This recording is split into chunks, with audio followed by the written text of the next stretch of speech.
gentlemen, before we start, just point out there are source books over there they may want to get. Well, we will be beaming the sources up on the screen as well. Rabbi Gershon, you took away my whole speech. We just wanted to welcome everyone here this evening. Thank you very much for coming out. I know how challenging it is to come out in the evening times, and it just shows the precedence and the priority that the community as a whole places on Torah, and it really shows the importance to the students of our school, the primacy of Torah in our lives, and we really appreciate everyone coming out and making that point and joining us this evening. Just going to give you a 1-minute overview of your source book. It's very easy to follow. They're on the back table, as Rabbi Gershon mentioned. There will also be sources behind on the screen behind me, and the source book contains summaries or write-ups of the various shiurim, and as well, it contains at the end of the source book, in chronological order of the evening, it contains the actual sources that are going to be projected up on top in your source book as well, and you're welcome to take that home to peruse at your own leisure.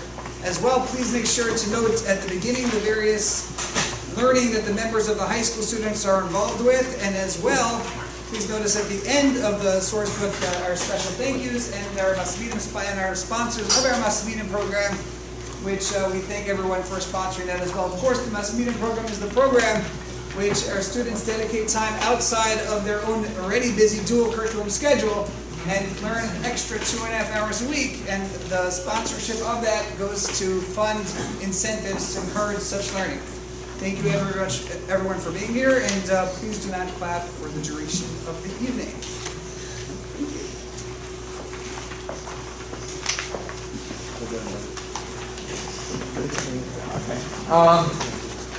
I have a question that might stump you. We'll get the joke afterwards. A man and woman get engaged. After a couple dates, they have a beautiful vort and they plan a lavish wedding. 2 days before the wedding, the chassan finds out the kala has a wooden leg. So the chassan then gets cold feet. He calls up his future father-in-law and says, "I can't marry her. I did not know she had a wooden leg, and there's no way I'm marrying her." And then the kala then says, "Well, we went out so many times, how did you not notice it?" The chassan says, "Well, even though we spent so much time together, I failed to notice the leg, and I don't believe I have to pay." So the question is, who is obligated to pay for the wedding? And the answer is in your booklet, on page 8 actually.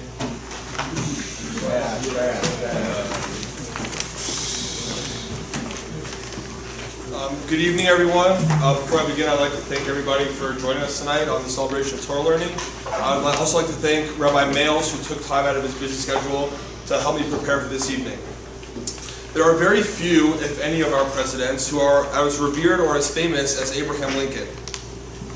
Abraham Lincoln is obviously known for being very honest and dedicated and a hardworking president. The Smithsonian Magazine recently published an article on President Lincoln, which says, "After rising at dawn and eating a sparse breakfast of 1 egg, toast, and black coffee, the president read the morning dispatches from his generals, reviewed paperwork with his secretaries, and conferred with members of his cabinet. Breaking at noon for a solitary lunch, a biscuit, a glass of milk in the winter, some fruits or grapes in the summer, he returned to his office and received visitors until 5 or 6 in the evening. Most days, Lincoln worked until 11 p.m. During critical battles, however, he stayed up until early daylight hours, reviewing telegraphic dispatches from the War Department. Unlike modern presidents, Lincoln never took a vacation. He worked 7 days each week, 52 weeks of the year, and generally left Washington only to visit the field or, on one occasion, to dedicate a battleground cemetery in Gettysburg, Pennsylvania." What shocks me the most about this article is the lack of food in the president's diet. I know for a fact that I could not survive on eating so little. I'm sure you all are wondering how President Lincoln's diet, how it relates to Shavuos. In 2 weeks on Shavuos, we're going to celebrate with communities across the world the commemoration of God giving us a Torah, Matan Torah. In the Torah, when it talks about the giving of the Torah, it tells us about Moshe Rabbeinu and what happens when he comes down the mountain. It says, Vayhi sham im Hashem, arba'im yom, arba'im layla, lechem lo achal, umayim lo shata. And he was there with God 40 days and 40 nights. Bread he did not eat, and water he did not drink. How is this possible? It is obvious to me that God performed a massive miracle to make it so that Moshe could survive 40 days and 40 nights without eating anything. A classical commentator like the Ramban says that Hashem, generally speaking, likes to minimize the miracles that he performs. An example of this is in Parshas Noach. The Ramban is talking about the animals that are coming into the Teva and the dimensions of the Teva, and he calculates that it's impossible for all those animals to fit into the Teva safely. So the Ramban answers the question of how they fit. He says, God obviously performed the miracle. So the Ramban follows up with a logical question. If God was going to perform a miracle, why not make it a huge nace? Why minimize the miracle to the point where Noah had to spend 100 years building a massive boat when he could have spent 10 years building a little yacht with his family, and they could live in comfort with all these animals? So the Ramban uses the idea of minimizing miracles to answer the question. He also uses it throughout his commentaries throughout the whole Torah. If this is the case, that Hashem likes to minimize the miracles, then why is it that Hashem made such a huge miracle, making it so that Moshe could survive with no food or water for 40 days and 40 nights? Couldn't he have minimized the miracle and put a vending machine up there so he could get some snacks? So this question is asked by one of the earliest commentaries on the Midrash Rabbah, the Divrei Torah. He answers the question by bringing a Midrash in Parshas Kisisa, which says, "And he was there with the Lord 40 days and 40 nights. Is it possible for any man to go 40 days to go 40 days without food or drink?" Rabbi Tanchuma said, the proverb states, "If one goes into a city, he must act according to its customs. When Moshe ascended to the heavens where there was no eating or drinking, he emulated the heavenly example. When the angels descended to the earth, where there is eating and drinking, they ate and drank. For it says, 'And Avram stood with them under the tree, and they ate.'" This Midrash is telling us the famous quote, "When in Rome, do as the Romans." We can learn from this that following local customs is not just a nice thing to do. It's not just icing on the cake of acting like a mensch. We can learn that it is an essential aspect of derech eretz, or the rules of proper social etiquette. It was so important for Moshe to teach that idea to the people of Bnei Israel that Hashem performed such a massive miracle to make it so that Moshe could have derech eretz and be in Shemayim with the angels and not have to eat or drink. When Moshe returned from the mountain, he tells us specifically that he went up to the mountain and there was no food or water, and yet he's still here now, and it's a huge nace. So if we go back to the earlier question, why is it that Hashem performed such a massive miracle instead of minimizing it? So this is exactly what the commentary of the Divrei Torah was coming to answer by using that medrash. Hashem did cause a massive miracle to make Moshe survive on Har Sinai in order to show how important derech eretz is. There is an idea in Judaism, it's derech eretz kadma Torah, that derech eretz, respectful action, is the basis, is the bedrock on which the entire Torah is built. In 2 weeks, we look forward to celebrating Shavuos and recall the giving of the Torah. The Torah is the most vital and central part of Judaism.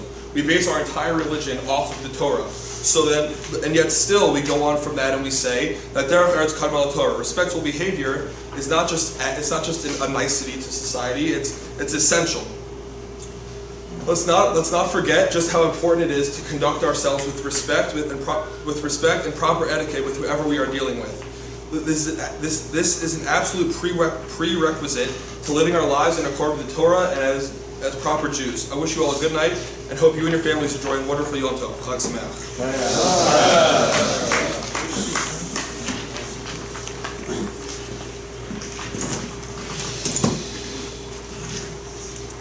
Good evening. Rabbi Yitzchak Zilberstein relates a story about a taxi driver in Tel Aviv. He was flagged down by a well-dressed man who needed to get to Tveria on urgent business. It happened to be an unusually hot day, so on the way, the passenger asked the driver to stop at a kiosk so he could get a cold drink. The man thoughtfully returned with 2 cans of Coke and offered one to the driver. The driver hesitated, but the passenger insisted he take the drink. After all, he had already opened it. The driver agreed, drank some, and had no memory of what happened beyond that point. He had blacked out. When the driver woke up, he was in his car, parked in the woods. All of his cash was gone, and he realized that his passenger had drugged and robbed him. He came to the conclusion that he'd been followed because he had just made a large withdrawal from the bank to help his daughter. However, the driver was a righteous man, and he tried to keep a positive attitude. He knew that everything happened for a reason. And being the righteous man that he was, naturally the first thing on his mind was whether or not to make a borei nefashot on the coke. On the one hand, he had enjoyed this refreshing beverage in that terribly oppressive heat. On the other hand, he had been drugged and robbed even. The resolution can be found in your source sheets. Thank you very much.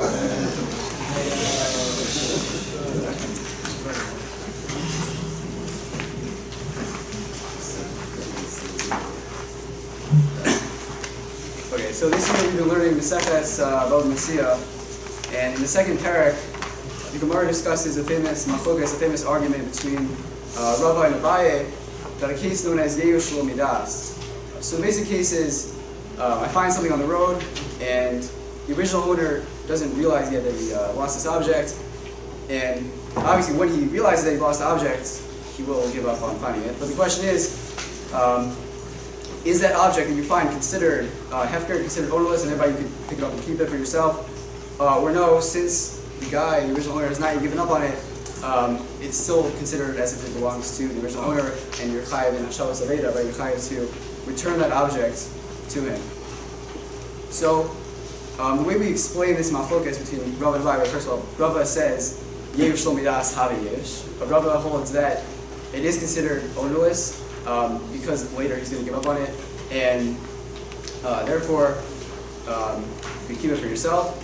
While Abaye holds that right now the fact is, the reality is, he's not yet given up on it because he doesn't know about it, doesn't know that he lost the object yet, and therefore you cannot keep it for yourself, and you're obligated to return it to its rightful owner.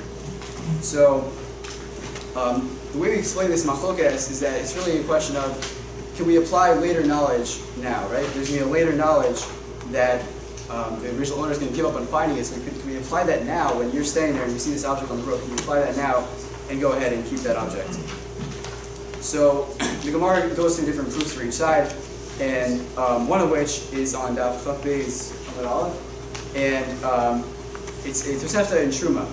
And the case is where basically you have two guys, Reuven and Shimon, right as usual, and Reuven decides he's going to be a nice friend, and he's going to go into Shimon's field without telling Shimon, and he's going to separate Shimon's Truma for him, right? He's going to separate his produce for Truma, and the Gemara explains that the case was where it becomes clear later that Shimon did in fact want this Truma to be taken, and therefore the Truma did work, even though at the time that Reuven separated the Truma, Shimon had no idea. So, fine. So, that is the case of Truma. And now we have a very simple question on Abaye, right? The Gemara asks, we see from this case that later knowledge is applied now. We see that the later knowledge that Shimon wanted the Truma to be taken is going to be applied right now when Reuven separates the Truma. So how do we understand Abaye's position? So Rava answers on behalf of Abaye, the case had to be where the Shav Yeshliach, where Reuven was appointed by Shimon as his messenger to separate the Truma for him. So there was knowledge at the time that the Shlichus took place, and when he separated the Truma. So we see from this Gemara, and Rava explains that we know this, there's halacha by Truma, and really throughout all Shlichus, that Shlichus demands l'daitkan. Shlichus demands that there's das, there's knowledge of the Mishaleach, the one who sends the guy to do it, when that Shlichus takes place. The drasha is ma'atem l'daitkan, ma'ashluchachem l'daitkan. There's a pasuk by Truma that says gam atem, and that you, right, also you, and the Gemara brings out, just like you, the one who owns the produce and you're taking Truma, just like you need to know when you take Truma, when you separate Truma, what you're doing. So too, you need to know when your Shliach separates that for you, you need to know as well. So that is l'daitkan, it's halacha in Truma and in Shlichus. So we see from this Gemara that shlichus shaloi das lo have shlichus, right? That shlichus demands that there's das, there's knowledge at the time when it happens. The sender needs to know what the messenger is doing. That is what we see from this Gemara. So put that aside for one moment, okay? So there's a concept throughout Shas called zachin la'adam shelo b'fanav, that you can perform a positive action on someone else's behalf even when you're not in their presence. This is commonly referred to as zechia. So Tosfos in Ksubos Daf Yudalef and Aleph explains that the way that zechia works is through shlichus, right? I'll give you a classic case. I find $20, and I decide I'm going to acquire these $20 on behalf of Aaron, and because I figured Aaron probably wants $20, right? So I can acquire the $20 for Aaron, and I'm his messenger for acquiring it, and then later I'm going to find out that obviously Aaron won the $20. And the way it works is through something called anan sahadi, literally translated as we are the witnesses. Basically, it's so obvious, right, that Aaron would want the $20, that it's as if two witnesses appointed me as his shliach to pick up the $20 and acquire it for him. So that is how Tosfos understands this concept of zechia. Now the Ksos HaChoshen in Siman Kufhei asks a powerful question on Tosfos. Tosfos, who understands that the way zechia works is through this concept of anan sahadi, right? We are the witnesses. It's as if we saw two people appoint me as a shliach for Aaron to pick up the $20 and give it to him. If that's so, how do we understand Abaye and Bava Metzia, who clearly said that shlichus without das does not work? Shlichus demands das, right? It doesn't matter that Reuven thinks, oh, well, obviously Shimon wanted Shimon to be taken, right? Any good person wanted Shimon to be taken. You actually need to be appointed by the one who you're doing it for in order for it to work. So, therefore, the Ksos argues on Tosfos' understanding of how zechia works, and says that it does not work through this concept of anan sahadi. Rather, it works through it's exeris concept. The Torah gives you the right to perform a positive action on someone else's behalf, even without their das, even without their knowledge. So, but then, even with that, we still have a question, which is going back to our Gemara, right? If zechia works, this concept of zachin l'adam, you can perform a positive action on someone else's behalf, right? Even when you're not in the presence. If that works through exeris concept, which means you don't need das, right? Like any normal case of shlichus where you do need das. If that's the case, then why can't we just answer in our Gemara for Abaye that it's a zechia? We can just say that obviously Shimon won his. No, we can say that you don't need das. It's a zechia. It's a positive action for Shimon for his produce to be taken truma from, and therefore it should work. Right? So in order to answer this question, we have to look at another Ksos HaChoshen in Siman Reish Mem Gimel, where he says, where he brings down a Trumas Hadeshen. The Trumas Hadeshen discusses a case of chal, where basically a woman is making bread, and there's a halacha by when you're making bread, you have to separate challah from it, from the dough, right? So as she's making the dough, she steps out of the house, in walks the maidservant. The maidservant realizes, she looks at the dough, she realizes that if she doesn't immediately separate challah from this dough, the dough's going to get messed up. So the question is, can she separate this dough without the knowledge of the Balas Abayis, the head of the household? And so the Shuvah Session answers that yes, you can. Why? Because it's a zechia, right? It's obviously, right? Obviously, the Balas Abayis would want the challah to be taken from the dough, and it should work. She should be able to do it without consulting the Balas Abayis. So then the Shuvah Session asks of himself. He says, well, 1 second. How do we understand the Gemara Bava Metzia where he said that it's not enough to figure, oh, well, probably the guy I'm doing this for wants it to happen.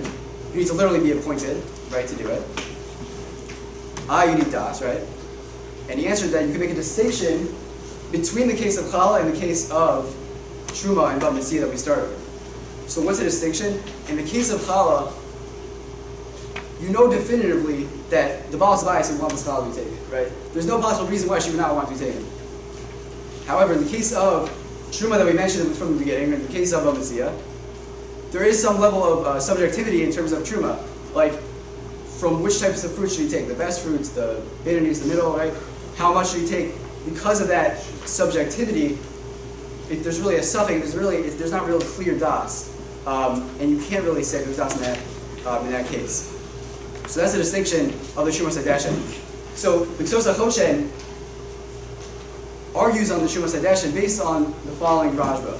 The Rajba in Nidarim, basically the Gemara in Nidarim was discussing a case of, it's called Atori Mishalo al Chavero. Basically, you add your produce onto your friend's pile of stuff that's going to be separated for Truma.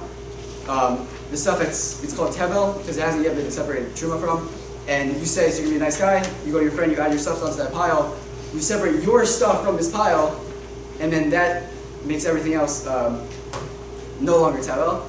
And the question is, the Gemara asks, does that work? Does that Truma work, right? Can you do that without the knowledge of the guy you're doing it for? And the Rajba asks, it shouldn't matter whether it's a Zechia or not, right? It doesn't understand either side of that question, right? The question is it a Zechia? Is it a Zechia for the guy, or for your friend that you're doing it for, if you separate, if you add on your own stuff and you separate Chalav, and you separate Truma for him? Why? Because by Zechia, it doesn't matter whether the guy wants it or not. By Zechia, you actually have to be appointed by the Mishalech, by the sender, by the guy you're doing it for. So the Rajba seems to answer that you make a distinction between the case in Nidarim, where you added on your own stuff and you separated for your friend, versus the case in Moed Kattan that we started with, the case of Truma, right, where you're separating someone else's stuff. So the question is, what is that distinction? Why should there be a distinction between separating someone else's stuff and separating your stuff in someone else's pile? So the CYHSB clarifies this answer of the Rajba as follows. He says, it's a question of taking from versus giving to, right? The concept is zachin le'adam shlo b'fanim. You have to be giving to someone in order for it to be considered a positive action. It can't be considered a positive action if you're taking from him. That cannot be considered a positive action. In the case of Torah Mishal Chavero, right over here in Nidarim, you're adding on to someone else's stuff, you're giving to that person. But by the case of it's called Torah Mishal Kriya Bal Kri, the case of Truma and Bamitzia, you're separating his stuff, you're really taking from him. And the Rajba actually discusses another case which is really a proof to this, which is the case in Chulin, where three guys now, Reuven, Shimon, and Levi. Reuven screams to Shimon, Shimon, go separate my Truma. Levi overhears and says, I'm going to go do it, without consulting Reuven, and it doesn't work. And we see that it's not enough to just know that the Mishaleh, the person you're doing it for, wants this action to take place. You have to be actually appointed. So, right. So what's the distinction? So the distinction is that case of Chulin and that case of Truma and Bab Mitzia is where you're taking from, and that's why the Truma doesn't. That's why it's not really a Zechia, because Zechia means that you're giving to someone and you're not taking from someone. Therefore, the CYHSB argues on the Truma Sadeshin's conclusion about Chala and says that in that case, it doesn't work. The Shlichus does not work because it's not really a Zechia, because you're taking from the person's dough, right? You're not giving to the person. It's true that you're doing a mitzvah for that person, but you're not giving to the person, and that's what's important when it comes to Zechia. That's the only way Zechia will work.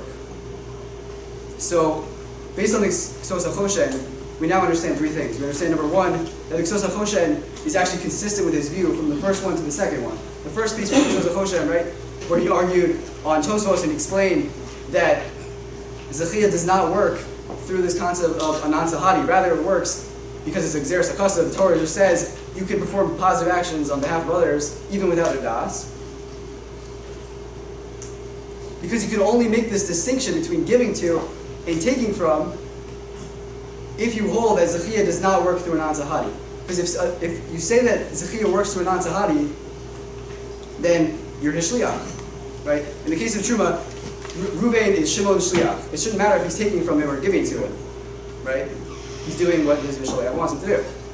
So, but if you say that it's not through Anan Sahadi, you say that it's not really, that it's as if that people saw you appoint this guy as a shliach, then you can make that distinction of giving to versus taking from. So that's point number one. Point number two is that now we understand why in Bab Mitzia we couldn't answer for Abaye by saying that it was simply a Zechia. We can't say in the case of Truma, where Reuven separates Shimon's Truma, we can't just say it's a Zechia, so it should work. Right? Because Zechia means you're giving to. In that case, Reuven is taking from Shimon. He's taking Shimon's stuff. Right? Granted, he's doing a mitzvah, but he's taking from Shimon, and therefore, that is not a Zechia. That does not work. And lastly, so one last question is, the Ksos asked on Tosfos from in the world of Abaye, right? Remember we had Abaye and Rava, and then Machlokas about Yesh Lo Midas, and Rava held it is Yesh, you can keep the object when you find it because of the later knowledge, while Abaye held that you cannot take the later knowledge and apply it now. So the question is, why did you only ask an Abaye? Rava also holds that Shlichos Shlo Midas Lo Havi Shlichos, that Shlichos demands knowledge, right, at the time of the Shlichos.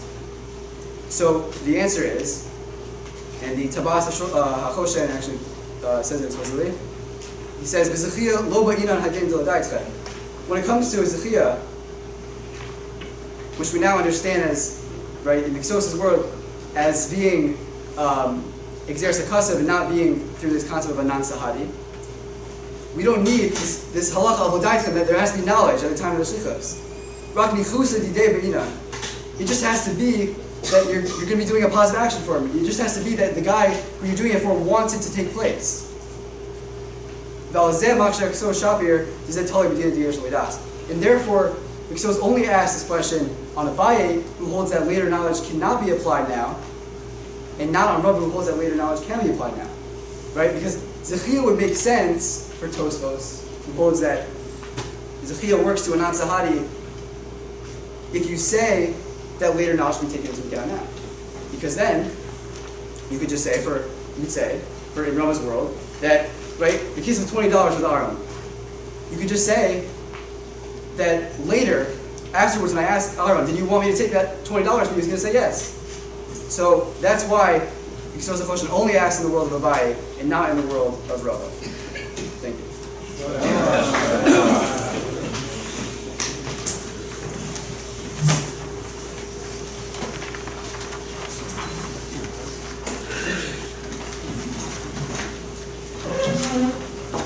So, the basis of our religion, belief, or emunah, but with all belief in the world, we still have these questions that pop up in our head.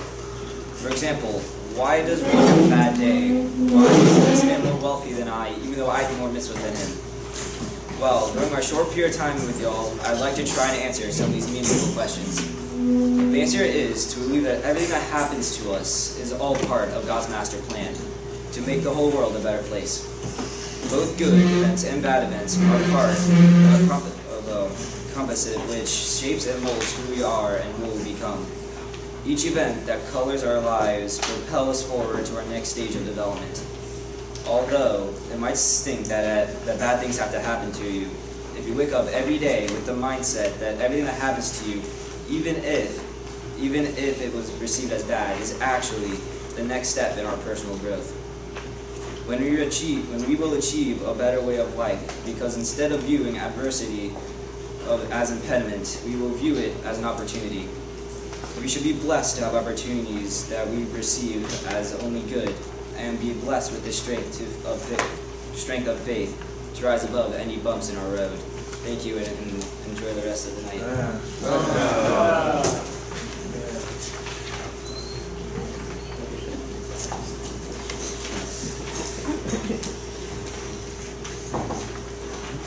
Good evening. The Brisa in Masechet Kedushin defines the mitzvah of revering and honoring one's parents. Tanu Rabbanan, Ezehu Morav, Ezehu Kibud. The Brisa discusses revering parents and then honoring. It says, Kibud Machia Umakshet, Malbish Umakset, Umachnis Umotzi. What is considered honor? He gives his father food and drink, dresses and covers him, and brings him in and takes him out for all his household needs.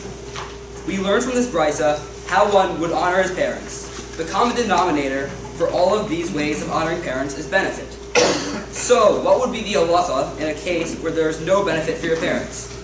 For example, if my mother asked me to make my bed in my dorm room every day, do I have to listen? There is no way she will ever know whether or not it's made, so there is no possible benefit to her. The Brisa is brought in Maseches Bava Metzia. Tanu Rabbanan, Manin she'im amar lo aviv hitama o she'amar o el tachzir shelo yishma lo. In a case where a priest's father said to him, become impure, or in a case where one was obligated to return the animal and his father said to him, do not return it, he may not listen to his father. It is derived from the verse, as it is stated, every man shall fear his mother and his father, and you shall observe my Shabbatot, I am the Lord. From the fact that the verse concludes, I am the Lord, it is derived that you are all, parent and child alike, obligated in my honor. Therefore, if a parent commands his child to refrain from observing a mitzvah, he may not obey the command. If this pasuk wasn't here, we would have had to listen to our father, because the Gemara thought there was another pasuk hinting that honoring parents pushes off other mitzvahs and averos, like a kohen becoming tameh. This pasuk, every man shall fear his mother and his father, and you shall observe my Shabbatot, I am the Lord, comes to say that honoring parents doesn't push off any mitzvahs. The Gemara says that the fulfillment of the mitzvah kibbud av would have trumped a conflicting issur. We will see from the Rishonim how they understand the mitzvah of kibbud av in general and relate it to our question from the way they explain the case of kibbud av in the Brisa. Rashi explains the case of a kohen becoming impure, that the father told the kohen's son to enter the cemetery to return the lost object for someone else. That's the case where we would have had the havamina that kibbud av overrides other averos. So when we read Rashi back into the havamina of the Gemara, I would have thought that when a father tells his kohen's son to enter a cemetery to return a lost object to someone else, he would have had to listen because he's fulfilling the mitzvah of honoring his parents, which we thought overrides the prohibition of not being tameh. The Brisa concludes, Kamash Malan, that he is not allowed to listen to his father. Even though, at the end of the day, the halacha is that one does not listen to one's parents when he is told to do an avera, according to Rashi, listening to one's parents to return a lost object for someone else is part of the mitzvah of honoring one's parents. He is not allowed to listen in this case because he was told to do an avera. But were it not for the avera, kibbud av would require him to listen even though there was no benefit for the father. The Ramban, however, argues with Rashi. Rashi says that a pasuk is needed even to tell that one is not allowed to listen to his parents when there is no benefit to the parents. The Ramban says even if there was no pasuk stating we shouldn't listen to our parents when a conflicting mitzvah lo taseh, we still wouldn't have listened because there is no mitzvah in a case where the parent gets no benefit. Obviously, if there is no mitzvah of honoring one's parents, one would not be allowed to violate the lo taseh. Therefore, Ramban understands the Brisa to be saying, go into the cemetery and bring me something from it. Now, since the father is asking for something which would give him benefit, there's a conflict between the mitzvah of kibbud av and the lo taseh of not becoming tameh. There is a need for the pasuk to say the son should not listen to the father and not go into the cemetery. So, according to the Ramban, the reason why the son would have had to go in was only because the son would have been giving benefit to the father. However, were there not to be benefit for the father, the Gemara would have never thought that the son was to listen because there is no mitzvah of kibbud av in that case. Okay, so before we go ahead, let's sum up what we have so far. Rashi holds that the mitzvah of honoring parents requires us to listen to our parents in any case, even when there is no benefit for the parents. Ramban seems to say we don't have any obligation at all unless our parents get benefit from this action. So, according to Ramban, I wouldn't have to listen to my mother when she told me to make my bed in the dorm, and according to Rashi, I would have to make my bed.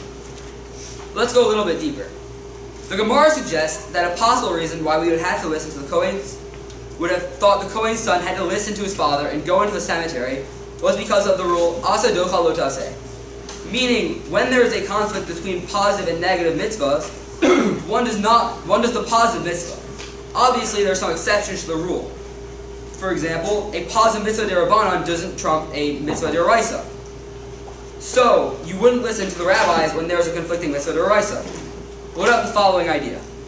One of the ways to categorize deraisa mitzvos is by grouping them into mitzvos that are written explicitly in the Torah and mitzvos that are not. The mitzvah written in the Torah carries more weight. Here's an example where we see that mitzvahs written in the Torah carry more weight than those not written explicitly. There's a mitzvah every day to offer 2 korbanos in the Beis HaMikdash, known as the korban tamid. One is in the morning and the other is in the afternoon. Part of the mitzvah of the tamid is to bring the wine libations for each korban. When the Torah says to bring the wine libations, it is not clear if it is referring to the korban tamid shel shachar, the morning tamid, or the korban tamid shel ha'arba'im, the afternoon tamid. The Gemara in Yuma discusses a malchlokas between Rebbe and the Rabbanan. If when the Torah refers to the wine libations, it is referring to the morning tamid, and we learn that the afternoon tamid needs the wine libation because we apply the laws of the morning to the afternoon, or the opposite.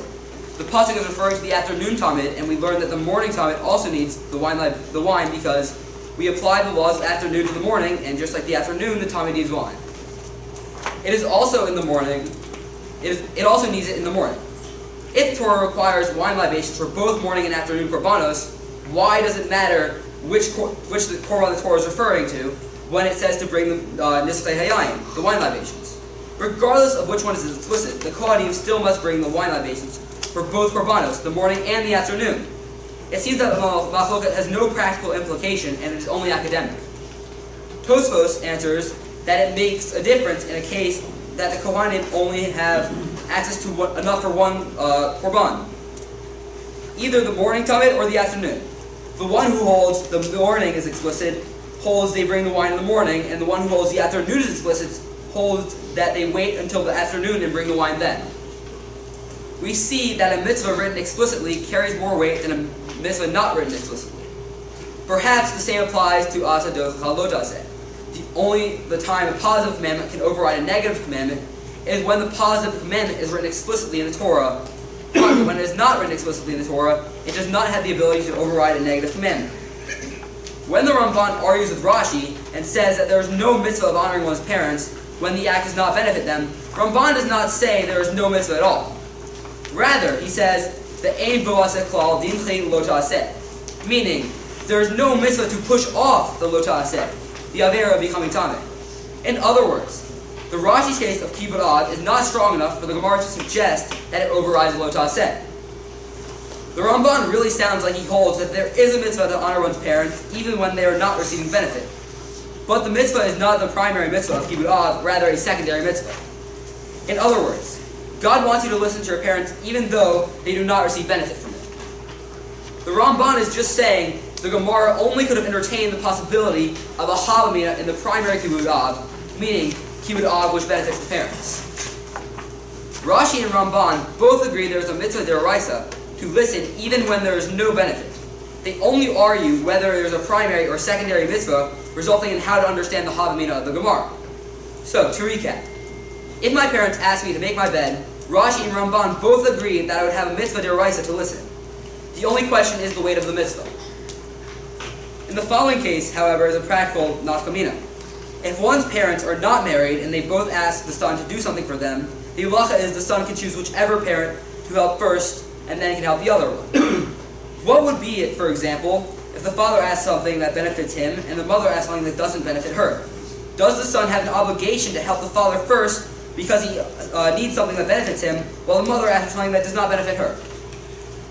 According to Rashi, who says that the obligation of honoring parents is the same whether benefiting them or not, he would be able to choose which one to help first and then help the other because both actions carry equal weight. According to Ramban, however, he would have to listen to the father in this example because he asked him to do something that benefits him and then help the mother, because the mitzvah of kibbud av when benefiting a parent has more weight than the kibbud av that doesn't benefit a parent.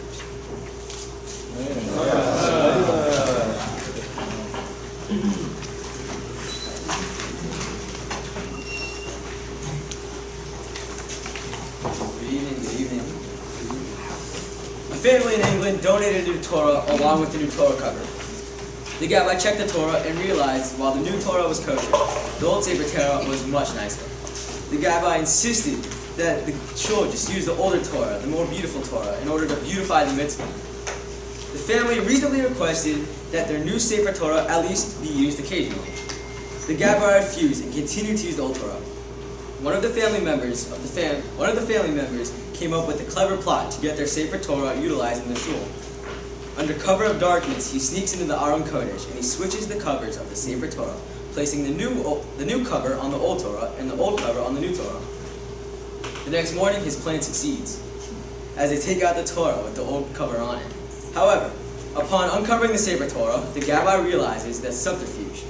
Livid, the Gabbai closes the Torah and puts it right back in the Aron Kodesh, to the horror of everyone present who stormed out in protest. After Shabbos, the members of the shul moved to remove the Gabbai from his position for his outrageous actions. There are two questions here. Question number one, was the Gabbai right in wanting to use the old Torah, which was more beautiful? Question number two, should the Gabbai be removed from his position? The answer to the question number 1 is in your booklet on page 14.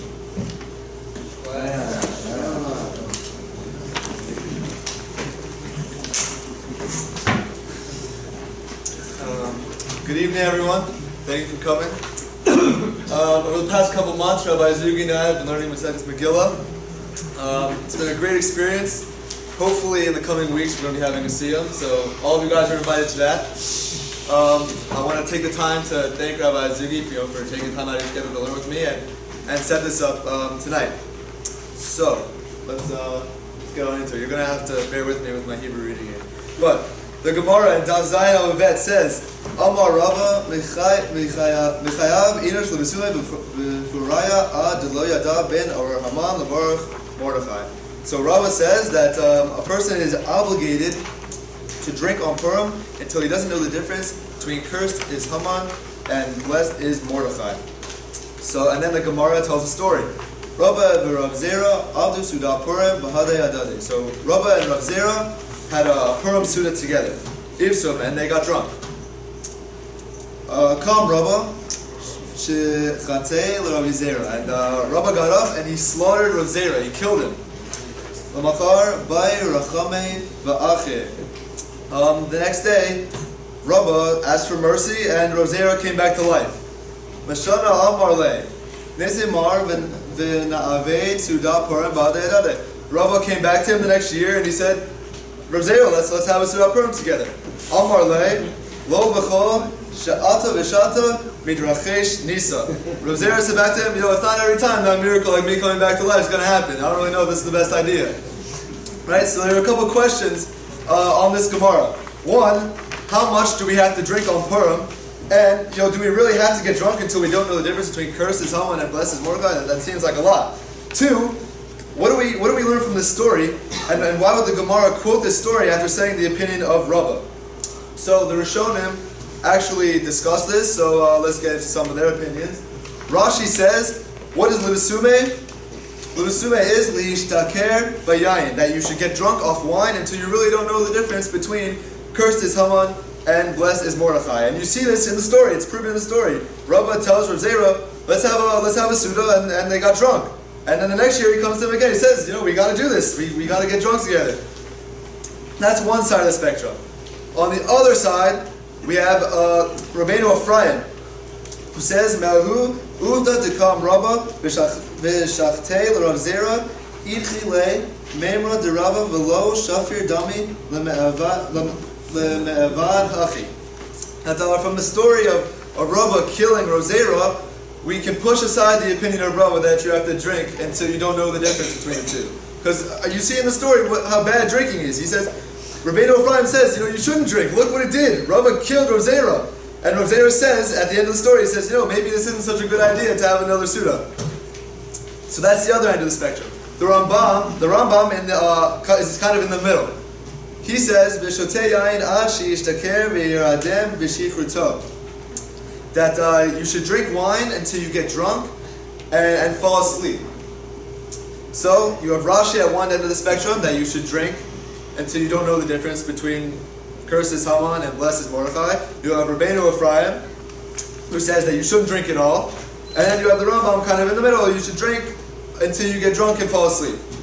So this is the Rishonim, but what's the halacha today? What should we do? So the Shulchan Aruch says, it actually quotes the Gemara and says, Chayav inish lebesume befuraya ad lo yada ben our Haman levarach Mordechai. That you should drink. You're obligated to drink on Purim until you don't know the difference between cursed is Haman and blessed is Mordechai. And the Ramah adds this, and he says, V'yesh omrim de'ein tzarech li'ishtaker kol kach ele she'yishteh yoter melimudo v'yishan umitoch she'yishan eino yodea ben aror Haman levarach Mordechai. He says that there are those that say that you don't have to drink so much. What really matters is that you just drink more than you usually do. So if I don't drink anything usually, because I'm a dormer, so very strict. So one cup of wine, that's enough. And so in my sleep, I won't know the difference between cursed is Haman and blessed is Mordechai, right? And then he adds what I think is the most important part of all of this. He says, "Ve'echad hamarbeh ve'echad hamam'it u'bilvad she'yichaven libo l'shamayim. That it doesn't matter if you drink a lot or if you drink a little. What really matters is that you're doing it for the right reasons, that you're doing it for Hashem. So, when Purim comes around next year, I hope you take something away from this, and just know that whatever you're doing, that you're doing it for the right reasons. Thank you.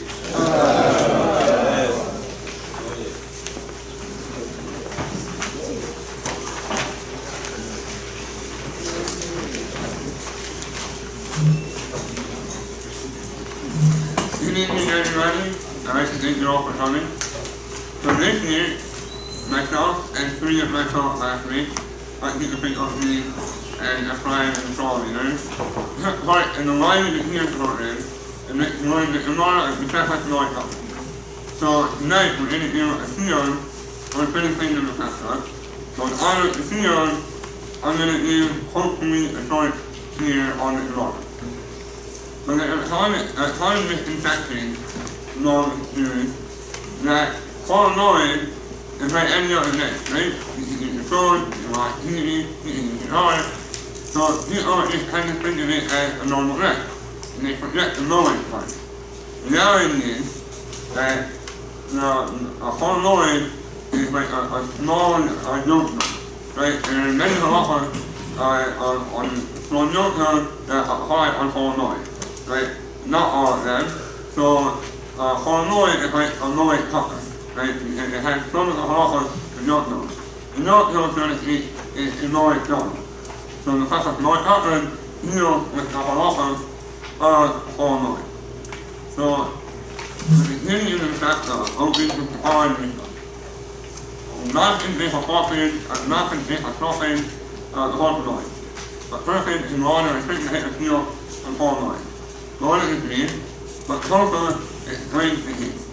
Torah says that the Mishnah is taught in the United States where if you don't water your field often enough, then the field isn't damaged and it happens, and it's lost, right?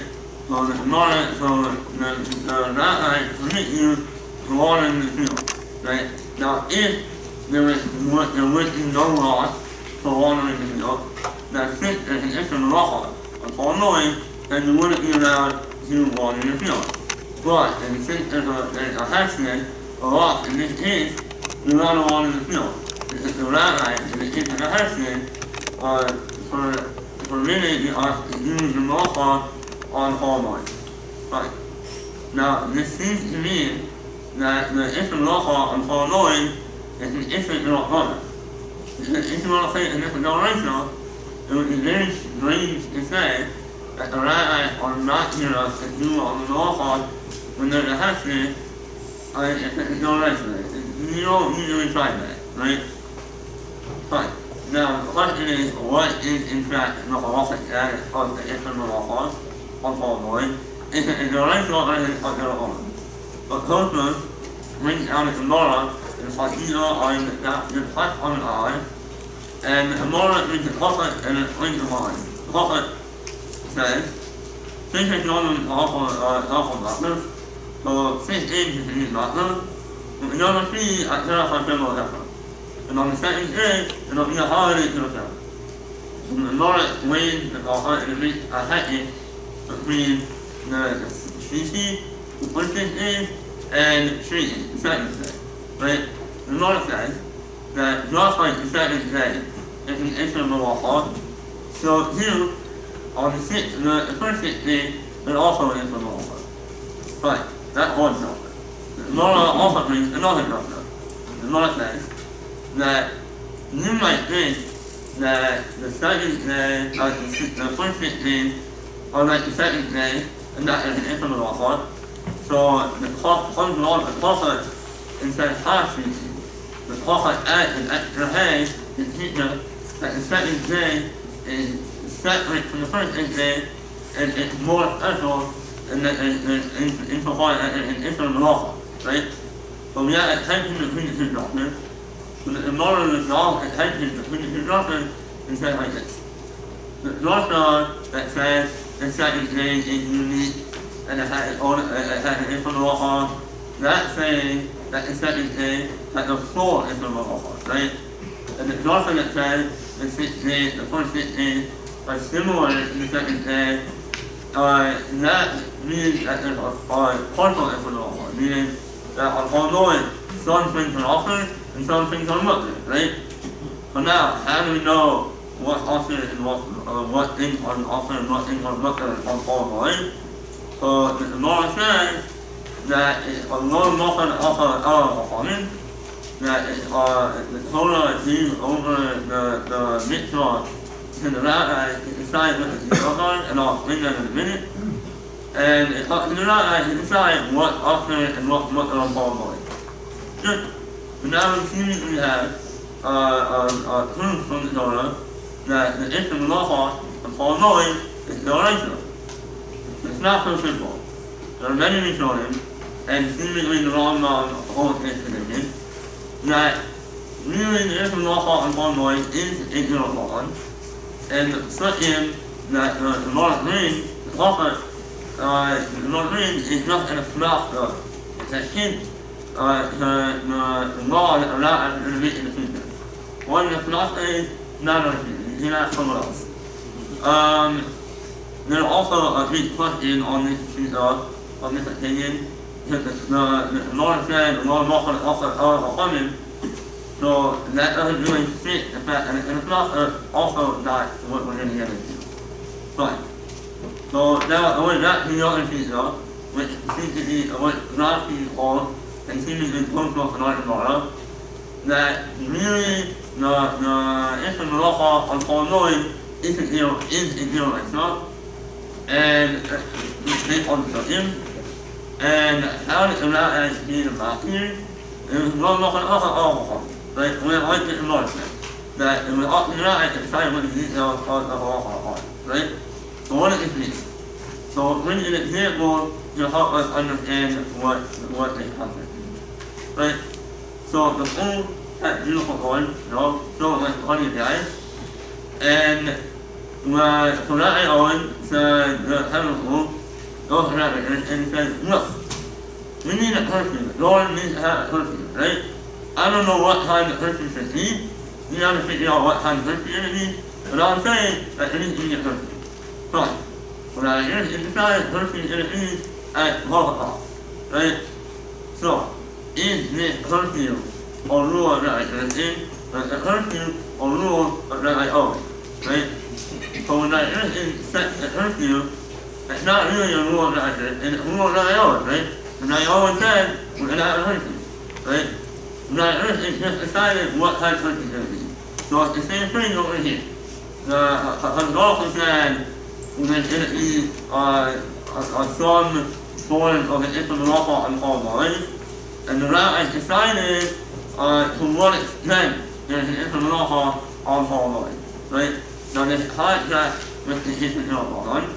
Now, in going back to the history of now it means that I always give that it is the authority to make a rule, and that it is and on his own decides to make a curfew. So that's how the rule that I own, that's just the rule that I did. So now it means the case of Halloween. So now you understand the difference between the pizza that holds no Isa and they hold no Mocha offer Halloween. And we also understand the pizza that is no Halloween. Good. So it says, put this out of mind for a little bit.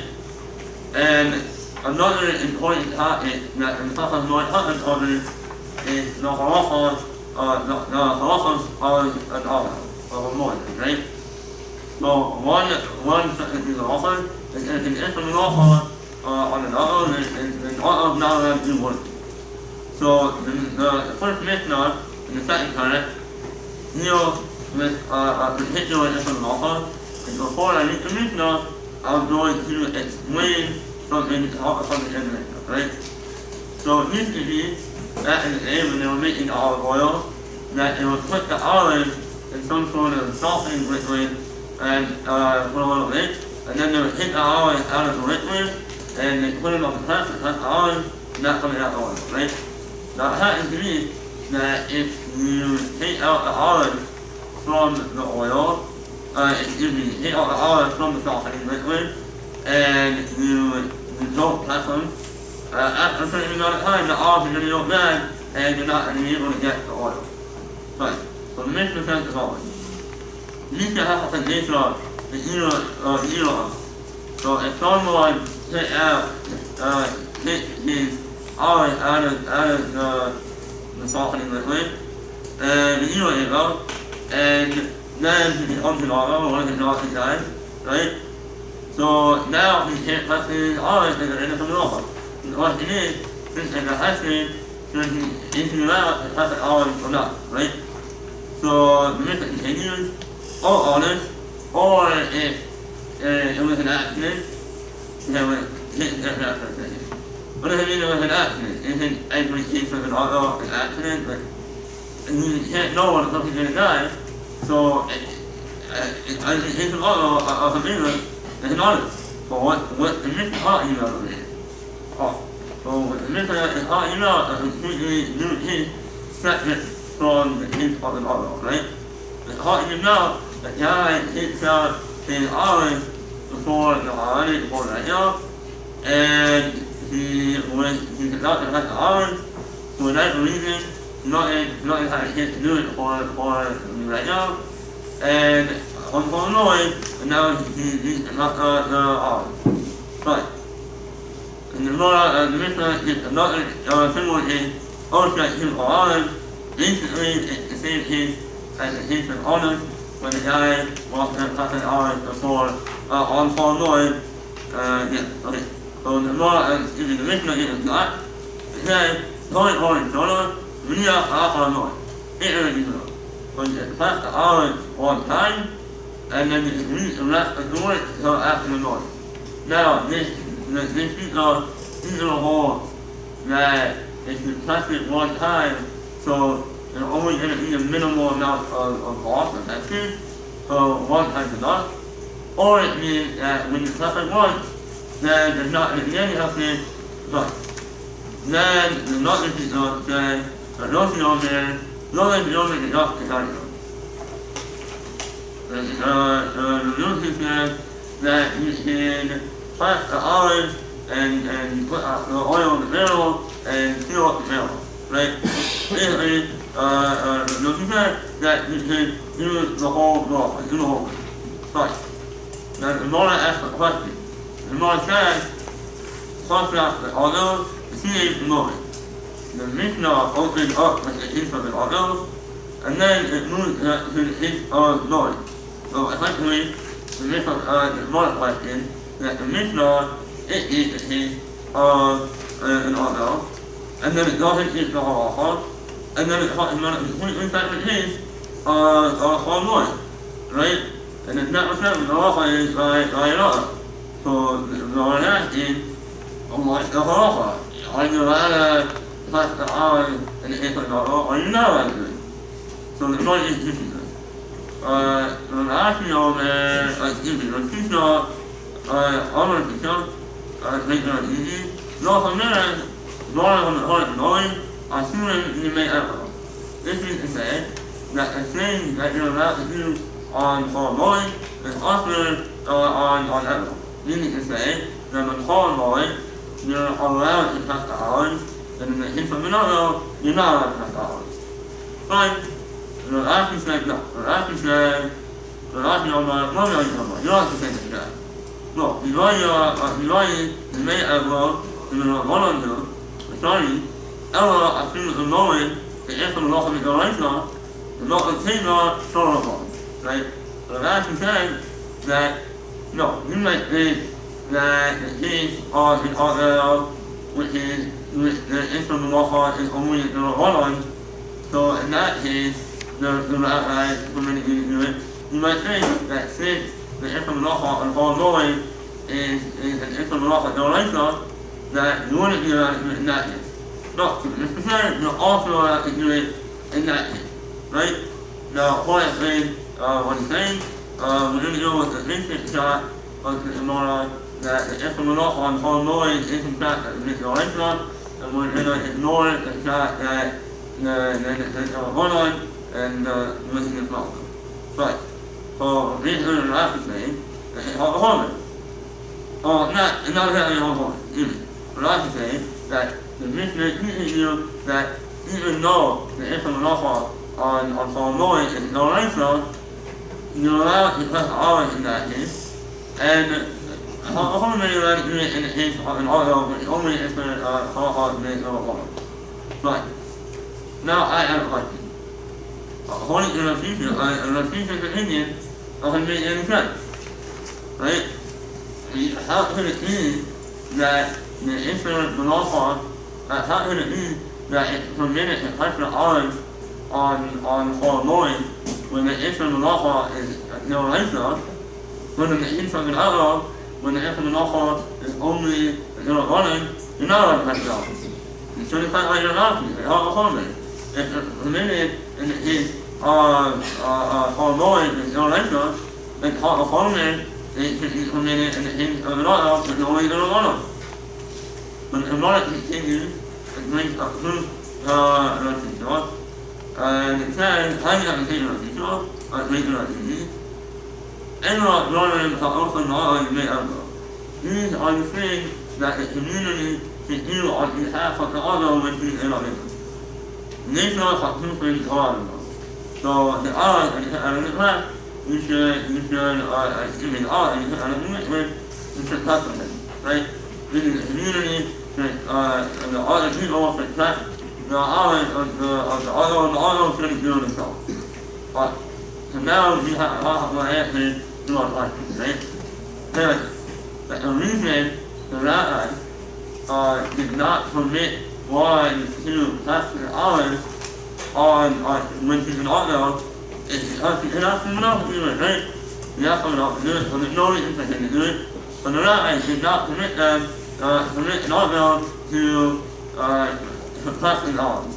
But so the life continues that the similar of real on there, they thought something, the inside good on the and the olive needs to be left, and the drawn off around, he left the olive in place, right? So the thing of it is not, right? That the Jew said that if no one is around, and he needs to left the olive, so the auto can do it himself. Okay, it's a similar like that, right? The rabbi didn't permit one to touch the olive when there's someone around, and don't do it for him. Oh, there's no one around, so then the rabbi permitted a person to touch the olive. This is all good. But now we have to ask ourselves a question. When we write the lifeguard, when it says that Shimon on a wheel over there, usually that means that Shimon is arguing with the Halacha, right? So, the simple meaning of the lifeguard is that Shimon is arguing with the Halacha, which means that Halacha holds that in the case where no one's around, the auto is still not allowed to have an olive, right? So now we get that one question. Oh, so many historians do in fact say that in our lifestyle, that the field of O'Neill is explaining the Halacha, and the Halacha means that in the case when there's no one around, you can touch the olive. And then the law is not like this stuff. It says not all stuff, right? The law says that it has to be that the field of O'Neill is arguing with the Halacha. Because if it's not, if you're saying he's explaining the Halacha, then the whole lifestyle is not a proof and a feature, right? Because remember that the law is not a lifestyle to prove the feature's opinion. So yeah, let's go back. What was the feature's opinion? The feature's opinion was that the things that are looking for you to do on Moed is also right? So in the case of Moed, when you want to touch the olive, when that butter, in that case, right on English, now it'd be awesome, right? So second of all, what's the parallel case of Moed and English? It's the case when no one's around. Why? That on Moed, no one can do the law for you. But on Moed, anyone has an information. So he can't ask someone else to do it. He had it from the law, and he's not even the guy who owns the thing, so he's certainly not allowed to do it. So the only person who is able to touch the olive would be the owner, right? Oh, so what is this symbol here? That symbol is in the case of an auto when there's no one around. Not in the case when there's someone around. Because you can't have that case by agreement. I follow mowing. But the whole mowing, no, it's not even mowing. No, it's not a unit for you on your head. Right? Oh. So it must be that Hama is arguing with the and Hama holds that in the case when there's no one around, by not around, it's still usher to touch down, right? So now that is a proof for a teacher, right? So teacher said the case of all mowing, you all have to touch the hours, and the case when there's no one around by Venus, you're not on the hours. And that is what the teacher said. But now that's not a question. How can it be that the rabbi permitted you to do the work on the case of the lifestyle, and not in the case of Venus with the normal, right? So it is possible to say that the rabbi is look. The rabbi said, listen, usually when you're not it's going to be people around, and there's going to be people that touch the hours for you, right? Alright, if no one's around, tough luck to get off you. We're not in a community to do it.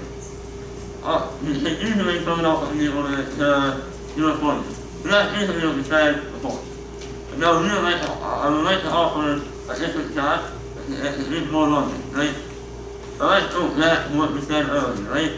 We explained two doctrines, right? You have one doctrine that said that on the second day, there's going to be an increment of all, and the rest of the 6 days is not, right? And there's another doctrine that said that not like the second day has an increment of all, the 6 days has, the first 6 days has an increment of all.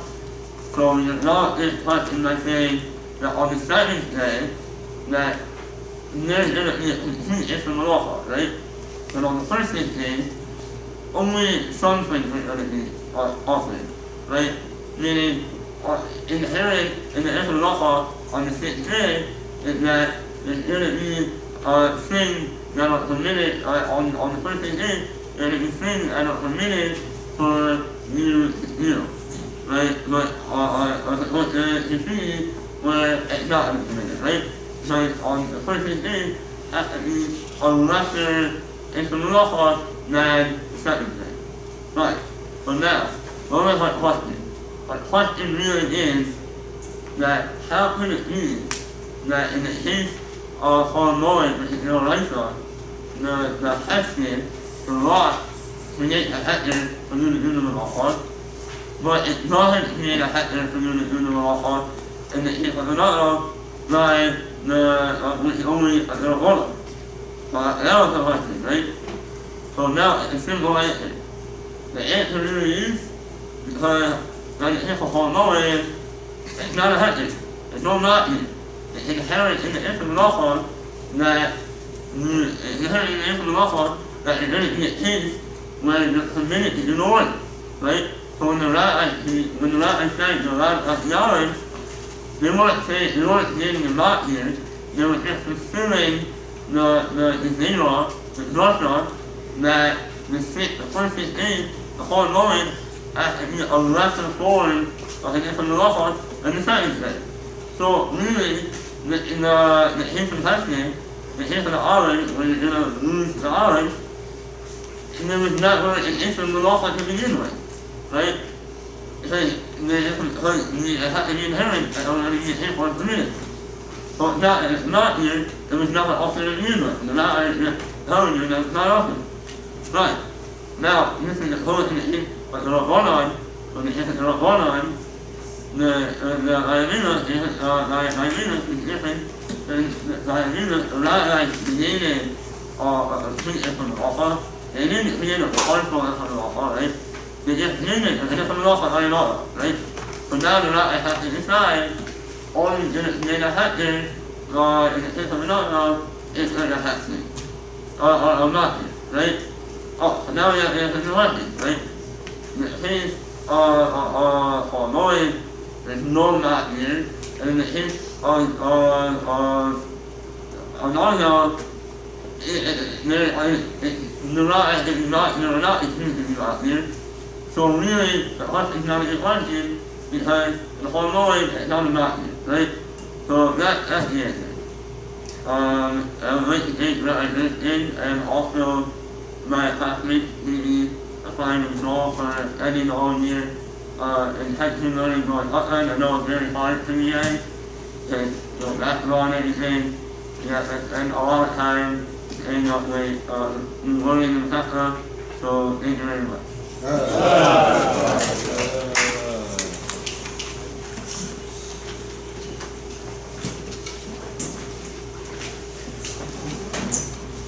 Wow, we're almost running on time. Anyhow, first of all, to the gentlemen, tremendous shkayach. I got a few kashes on the different shiurim, so be ready. And I want to first also thank everybody who took the time to be here tonight. There's plans to renovate the base medrash, and over the summer, and to renew the building of the base medrash. And I can tell you that we are planning together with the renewal of the building to establish a new atmosphere and to do great work, to begin creating an even more fervent base medrash climate in the coming years. And I think tonight is a good way of marking our determination. There's so many different guys in the yeshiva, so many different bachrim, really giving some excellent questions, some amazing Divrei Torah, and it's certainly very heartwarming. You know, you cannot fake a night like this. Guys cannot get up there, and it's not a play, and so I'm really very, very impressed and really very gratified to have had this evening. It really is a kavod and celebration of the learning that's going on. I just want to mention that we're sad that Rabbi Owen wasn't able to be here tonight. He was called away unexpectedly, and I'm sure he'll take the time to watch the video and enjoy and get the nachas like all of us had here tonight of all the Divrei Torah. So Yasher Koach to everybody, really very heartwarming. I'd like to ask the boys who are learning Moed Kattan to come up so we can finish the evening with the siyum and the Gemara. And so that's Chaim and Akiva and Ephraim and Yisrael. No question with the clapping. All right, it's not the Torah, it's for them.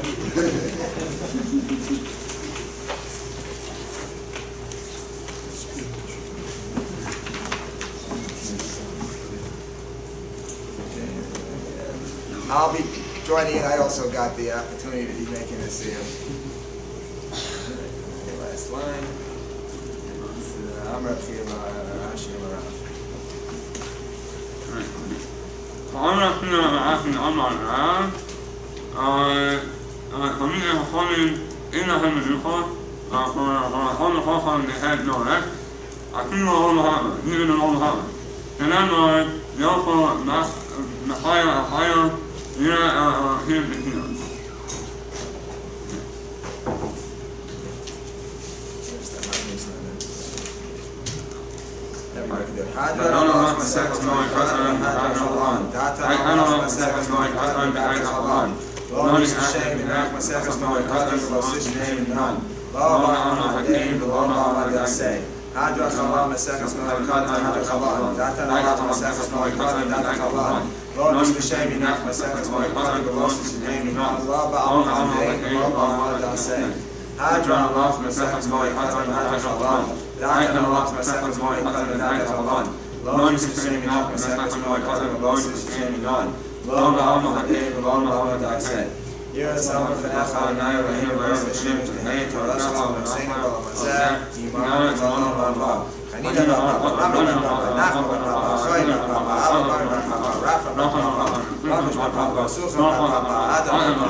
לא שמחתנו ביושבי פרנס. שאנו משקיעים והם משקיעים. אנו משקיעים בדברי תורה והם משקיעים בדבר בתלם. אנו עמנו והם עמנו. אנו עמנו לקראת מסכה והם עמנו ואינו לקראת מסכה. אנו רצים והם רצים.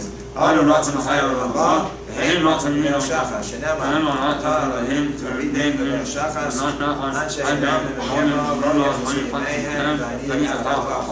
ירא צלם לפניך עיני ואלוהי בשם שעשתה ישראל מסכת מועד כן תעיני מעשיר מסכת זמן לכם מסכם צלו מולו למד לשמוע ולעשת מעין לשקול דברי חפצך ביערבה זכור זכות המים והמוראים סלמידי כחומת יעמו ברי ולזרי שלא סומם שתורה נגדי ובגזרי עד העולם תסגעי בי תסעבך תנחה עושה שחך תשמע ותצא תזכך יביא יבוא ידך ויוסיף לך שלוש חיי אורך ימים בימינו ושמאלה אשר בכל עוז למון ייתן אדוני יורד ושמאלה שלום יסקדל יסקדש מן הבא יעמד ויועז לסקדל לסוף לחיים מסייע לסוף ויסם לחיימם לפני כתד יושלם ושחלה להקלג וגבה לקה פחד הנוכרה מן הרב לעשות פחד ישמע לעשרב ימלך קדושה בכל מחוזי בקרי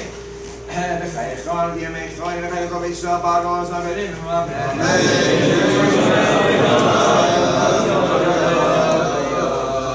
Sperach vishta vislav shram yisna seisada vislav vislav shrim shabir leila mikol bekhas vishrat bekhas benachmas adam yimam yimu amen ay yisrael benam tamidem kodem tamidem komandas masadi vasadi kodas avasad ela khana khana shabara bekhini bkas rakh mekayni bik mazay bik fakir mekadu abu yishmaya yimu amen hey shabach shmaya mekayni malinu kaisam yimu amen Oh, Session, Rabbi, Shalom, Welcome, Yisrael, Nimru, Amen. Just one last thing, I did want to thank all the Rabbeim, everybody who was involved in specifically preparing for this night, the Kol Mitzion, everybody I particularly want to call out Rabbi Harris, who did the large majority of the work. Again to all our sponsors, and again we look forward to continuing to build the Ruach and Limud of Torah in our community. We'll have Meir in 2 minutes. Thank you.